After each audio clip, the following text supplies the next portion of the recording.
Okay.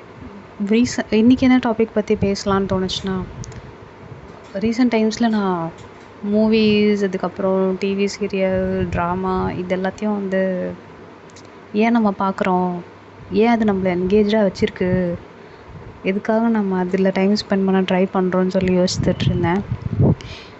அங்கே என்ன எது நம்மளை என்கேஜாக வச்சுருக்கு அப்படின்னா, நம்மளால் ரிலேட் பண்ணிக்க முடியுதுன்ற ரீசன்னால தான் நம்ம அதில் என்கேஜாக உட்காந்து பார்க்குறோம்.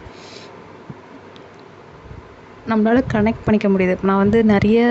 நான் கனெக்ட் பண்ணிக்கவே முடியாத சயின்ஸ் ஃபிக்ஷன், அது மாதிரி ஃபேண்டசி, அந்த மாதிரி படங்களை பற்றி நான் அதுக்குள்ளே போகல.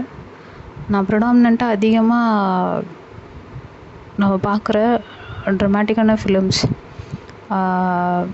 மூவிஸ், த்ரில்லர்ஸ் இதெல்லாம் தான் நான் வந்து பேசணும்னு நினைக்கிறேன்.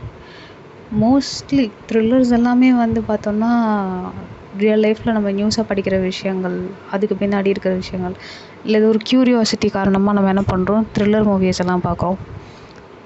வேறஸ் ட்ரமாட்டிக்கான மூவிஸ் தான் மோஸ்ட்லி ட்ரமாட்டிக்காக இருக்கிறது. ரொமான்டிக் மூவிஸ் அண்ட் தென் ஒரு லவ் ஸ்டோரி இல்லாத படமே கிடையாதுன்ற மாதிரி இப்போது ஆயிடுச்சு. ஆனால் கொஞ்சம் கொஞ்சமாக ஒரு சில படங்கள் அது இல்லாத மாதிரியும் வெளியில் வருது, இப்போ பார்க்குறோம். Well and good. ஆனால் மோஸ்ட்லி நம்ம எதுக்காக போய் உட்கார்றோன்னா, நம்மளோட எமோஷன்ஸ் அங்கே ரிஃப்ளெக்ட் ஆகுது. நம்மள மாதிரியே யாரோ ஒருத்தன் அங்கே ஸ்க்ரீனில் பேசிகிட்டு இருக்கான், நம்மளுக்கு லைஃப்பில் நடந்த மாதிரியே இருக்கே இந்த படத்துலேயும், இதை நம்ம உட்காந்து பார்ப்போம் என்ன தான் நடக்குது அப்படின்ட்டு உட்காந்துருவோம். ஸோ இதுதான் அந்த நம்மளை என்ன பண்ணுதுன்னா, அந்த ஸ்க்ரீன் முன்னாடி உட்கார வைக்கிது. சினிமாவை பொறுத்த வரையும் வந்து இமோஷன்ஸை வந்து எவ்வளவுக்கு எவ்வளோ அதிகமாக நம்ம வந்து அந்த ஸ்க்ரீனில் காமிக்கிறோம். அதுவும் வந்து ரிலேட்டபிளான இமோஷன்ஸாக இருக்கணும். ஒருத்தனுக்குள்ளே இப்போ அந்த சினிமாவில் வரா மாதிரியே நம்ம ரியாலிட்டிலையும் இருப்பாங்க பீப்புள் அப்படின்னு பார்த்தா இருக்காது. சினிமாவில் வந்து ஒரு சீன், ஒரு பர்டிகுலர் சீக்வென்ஸ், ஒரு வீட்டுக்குள்ளே அப்பாவும் மகளும் பேசிக்கிற சீன்னு வைங்களேன், ரொம்ப சென்டிமெண்ட்டாக எமோஷனலாக எடுத்திருப்பாங்க. ஆனால் நம்ம வீட்டில் வந்து பார்த்தா அந்த மாதிரி நம்ம உட்காந்து நாள் பூரா பேசிகிட்டு இருக்கோமான்னு கேட்டால் இருக்காது. ஏதாவது 1-2 மூமெண்ட்ஸில் நடந்திருக்கும், பட் அந்த மாதிரிலாம் இருக்காது. ஸோ அவங்க காட்டுறது எல்லாமே நம்ம ரியாலிட்டி லைஃப்பில் நடக்கிறது இல்லை. ஆனால் அவங்களுக்கு கொடுக்கப்பட்ட அந்த 2 hour டியூரேஷனுக்குள்ளே அவங்க எல்லாத்தையுமே காமிக்கணும், எல்லா எமோஷன்ஸையும் கன்வே பண்ணணும், டயலாக்ஸ் அது மாதிரி இருக்கணும். அப்போ தான் வந்து ரீச் ஆகும், கனெக்ட் ஆகும், பார்ப்பாங்க. ஸோ ஹை ஆன் இமோஷன்ஸ் தான் சினிமாவை பொறுத்தவரை. எவ்வளோக்கு எவ்வளோ நம்ம அந்த எமோஷன்ஸை வந்து ரிலேட்டபிளாக கன்வே பண்ணுறாங்களோ அவ்வளோக்கு எவ்வளோ ஆடியன்ஸ் வந்து அதை வாட்ச் பண்ணுவாங்க. ஸோ இமோஷன்ஸை வச்சு ப்ளே பண்ணுற இந்த மீடியம் தான் சினிமான்னு நான் நினைக்கிறேன். ஆரம்ப காலகட்டத்தில் அது இதுக்காக வந்தது அப்படின்னா, ஒரு அவேர்னஸ் க்ரியேட் பண்ணுறதுக்காக, ஒரு கதைகள் இதெல்லாம் சொல்கிறதுக்காக, அது வழியாக கருத்துக்களை சொல்கிறதுக்காக. நமக்கு வந்து ஒரு சிச்சுவேஷனில் மாட்டிகிட்டு இருந்திருப்போம், நமக்கு அதை எப்படி ஹேண்டில் பண்ணுறதுனே தெரிஞ்சிருக்காது, நம்ம கரெக்டாக பண்ணுறோமா பண்ணலையான்னு கூட தெரிஞ்சிருக்காது. இந்த பழையங்காலத்து கதைகள்லாம் பார்க்கும்போது அதுலேருந்து நமக்கு ஒரு பாயிண்ட் கிடைக்கும்.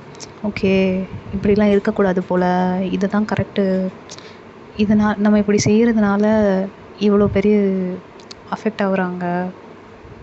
இன்னொன்று என்னென்னா, நம்மளை மாதிரியே ஒரு பர்சனாலிட்டியை நம்ம பார்க்குறோன்னு வைங்களேன், அந்த படத்தில் நம்மளை பற்றி, நம்ம ரியாலிட்டியில் நம்மளை பற்றி மட்டும்தான் யோசிச்சு எல்லா விஷயங்களையும் பண்ணிகிட்ருப்போம்.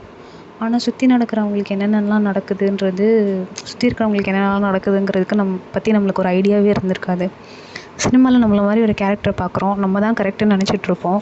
ஆனால் அந்த கேரக்டர் பேசுகிறதுனால, அந்த கேரக்டர் பண்ணுற விஷயங்கள்னால சுற்றி இருக்கிறவங்களோட மனநிலை எப்படியெல்லாம் அஃபெக்ட் ஆகுது, என்னெல்லாம் வந்து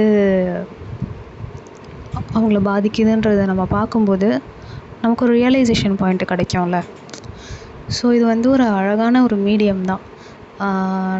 ஆனால் நம்ம அதிகமான இமோஷன்ஸை வெளிப்படுத்தும் போது நம்மளுடைய எனர்ஜி வந்து என்ன ஆகுதுன்னா ட்ரெயின் அவுட் ஆகுது. சினிமாவை பார்த்து பார்த்து தான் நம்ம ட்ரெயின் அவுட் ஆகணும் அப்படின்ற மாதிரிலாம் கிடையாது. ஆனால் உணர்ச்சி வசப்படுறது மூலமாக எந்த வித உணர்ச்சிகளாக வேணால் இருக்கலாம். கோவம், அழுகை, பயம், இது மாதிரி உணர்ச்சி வசப்பட்டு அதிகமாக நம்ம எந்த உணர்ச்சியையுமே வெளிப்படுத்தும்போது நம்மளுடைய எனர்ஜி வந்து மேக்ஸிமம் லாஸ் ஆகுது. ஸோ நான் வந்து எதுக்கும் உணர்ச்சி வசப்படாமல் எப்படி இருக்கிறது? கோவப்படுற மாதிரி ஒரு விஷயம் நடக்குதுன்னா அங்கே கோவப்பட்டு தான் இருக்க முடியும். கஷ்டமாக இருக்குது அப்படின்னா அங்கே அழுக தான் முடியும். ஆனால் அதை தாண்டி சின்னதுக்கும் நம்ம ரியாக்ட் ஆகிறோம்ல, அங்கே பிரச்சனை இருக்குதுன்னு அர்த்தம். ஸோ அந்த மாதிரி நம்ம சின்ன விஷயங்களுக்கெல்லாம் ரியாக்ட் ஆகிறோம்னு சொல்லிட்டு நம்மளுக்கே புரிஞ்சாலோ இல்லை இன்னொருத்தர் சொல்லி கேட்டாலோ நம்ம கொஞ்சம் டைம் எடுத்து அதை ஃபைன் டியூன் பண்ணுறதுக்கு முயற்சி பண்ணலாம். சினிமாவில் ஆரம்பித்து நான் வந்து எமோஷன்ஸை பற்றி இங்கே போயிட்டுருக்கேன். எமோஷன்ஸுங்கிறது வந்து ரொம்ப மேஜர் ரோல் ப்ளே பண்ணுது. நம்ம அதுக்குன்னு எதுக்குமே ரியாக்ட் ஆகாத ஜடம் மாதிரி இருக்க முடியாது. அஃப்கோர்ஸ் சில விஷயங்களுக்கு நம்ம வந்து அழுத்தி சொல்லணுன்னா சொல்ல தான் செய்யணும். அங்கே வருத்தத்தை வெளிப்படுத்தி அழணுன்னா அந்த அழதான் செய்யணும். உள்ளுக்குள்ளவே பூட்டி வச்சாலும் அதுவும் டேஞ்சர். ஆனால் எப்போ வந்து நமக்கு அந்த எமோஷன்ஸை பேலன்ஸ்டாக வச்சுக்க முடியுன்றதை பற்றி இப்போ பேசலாமா? ஒரு விஷயத்தை பொறுத்தவரையும் புரிதல் இல்லைங்கிற ரீசனால தான் நமக்கு அந்த எமோஷன்ஸ் அதிகமாக இருக்கும். இப்போ நம்ம ஒரு விஷயத்தை பற்றி என்ன இப்படி பண்ணி வச்சுருக்க, ஒழுங்காக எடுத்து வைக்க தெரியாதா அப்படின்னு சொல்லிட்டு நம்ம ஒருத்தவங்க மேலே கோவப்பட்டுருவோம். வீட்டில் மோஸ்ட்லி அம்மாங்கள் மேலே தான் நம்ம அதிகமாக கோவப்படுவோம். ஏன்னா அவங்க மேலே தான் அதிக உரிமை எடுத்துப்போம். ஏன் இதை ஒழுங்காக எடுத்து வைக்க மாட்டியா அப்படின்னு சொல்லி நம்ம எதையாவது பேசிடுவோம்.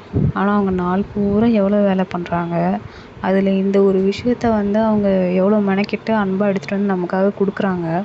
அதையும் நம்ம இப்படி பேசுகிறதுனால அவங்களுக்கு எவ்வளோ வந்து அஃபெக்ட் ஆகும் அப்படிங்கிறது வந்து நமக்கு அந்த நிமிஷத்தில் நம்ம அதை யோசிக்கிறதே கிடையாது.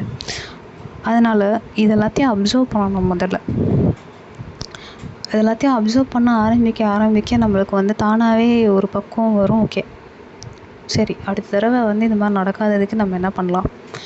ஓகே, அவங்களோட வேலை அவசரத்தில் அவங்க பண்ணுறாங்க, அப்போ நம்மளே போய் ஏதாவது ஒன்று பண்ணலாம். நம்மளே போய் அவங்களுக்கு ஏதாவது ஹெல்ப் பண்ணலாம். இல்லை நம்மளுக்கு தேவையான விஷயங்களை நம்மளே செஞ்சுக்கிறதுக்கு முயற்சி பண்ணலாம். இது மாதிரி நம்ம வந்து ஒரு விஷயத்தை அப்சர்வ் பண்ணி இப்போ ஒரு விஷயத்துக்கு நம்ம ரியாக்ட் ஆகிறோமா, ஓகே, அடுத்த தடவை அதுலேருந்து அந்த மாதிரி ரியாக்ட் ஆகாமல் இருக்கிறதுக்கு என்னெல்லாம் பண்ணலாம்?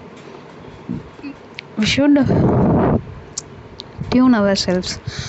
அப்போ தான் நம்ம வந்து நம்மளோட எனர்ஜியை தேவையான விஷயங்களுக்கு போட முடியும். இப்போ காலையில் உட்காந்து எல்லாத்துக்கும் போட்டு சண்டை போட்டு கத்தி ஓஞ்சு அதுக்கப்புறம் ஆஃபீஸில் போய் உட்காந்தோன்னு வைங்களேன், அங்கே எனர்ஜியே இருக்காது நமக்கு வேலை செய்கிறதுக்கு. ஏன்னா காலையில் தான் எல்லாத்தையும் சண்டை போட்டு கத்தி கோவப்பட்டு வேஸ்ட் பண்ணிட்டோமே எல்லா எனர்ஜியுமே. அப்புறம் எங்கே வந்து நம்ம வேலை பார்க்குறது? மைண்டும் டிஸ்டர்ப் ஆகிருக்கும், உடம்பும் வந்து டயர்டாகிருக்கும், வேலையும் செய்ய முடியாது. எதுக்கு இந்த மாதிரி சுச்சுவேஷனில் போய் நம்ம மாட்டிக்கணும்? இது வந்து கோவத்துக்காக நான் சொல்கிறேன். இதே தான் எல்லா எமோஷன்ஸ்க்கும் அப்ளை ஆகும். சந்தோஷமாக இருக்கிறதுனால தப்பு இல்லை. சந்தோஷமாக இருக்கிற எமோஷன்ஸ் வந்து எதுவும் பண்ணிடாது. ஆனால் சந்தோஷமாக இருக்கும்போதும் வார்த்தைகளை பார்த்து பிரயோகிக்கணும். ஏதோ ஒரு ஃப்ளோவில் யாரையாவது ஏதாவது ஒன்று சொல்லி விட்டோம்னா வைங்க, அதுவும் பிரச்சனையில் தான் கொண்டு போய் வைக்கும். அதனால் எல்லாமே அளவோடு இருக்குது, பேலன்ஸ்டாக இருக்குது அப்படின்றப்போ பிரச்சனையே கிடையாது. சம்திங் நம்ம அது அளவு மீறி போகுது அப்படின்னும் போது, அது அடிக்கடி நடக்குதுன்னும் போது நம்ம கொஞ்சம் கவனிக்க வேண்டியது தேவை, அவசியமாக இருக்குது. ஸோ அதுக்கான டைமை கொடுத்து நம்ம கொஞ்சம் நம்மளை இம்ப்ரூவ் பண்ணிக்கணும். எல்லாமே தப்பு செய்கிறது இயல்பு தான். அதுக்கு நம்ம டைம் கொடுத்து நம்ம அதுலேருந்து வெளியில் வர்றதுக்கு முயற்சி பண்ணுறோமா இல்லையா, அங்கே தான் நம்ம வளர்ந்துருக்கோமா, அடுத்த லெவலுக்கு போயிருக்கோமாங்கிறது இருக்குது. ஸோ எல்லோரும் அதை ட்ரை பண்ணுவோம். உங்களுக்கும் இந்த மாதிரி ஏதாவது தாட்ஸ் அண்ட் ஐடியாஸ் இருந்ததுன்னா ஷேர் பண்ணுங்கள். Thank you so much. பாய்.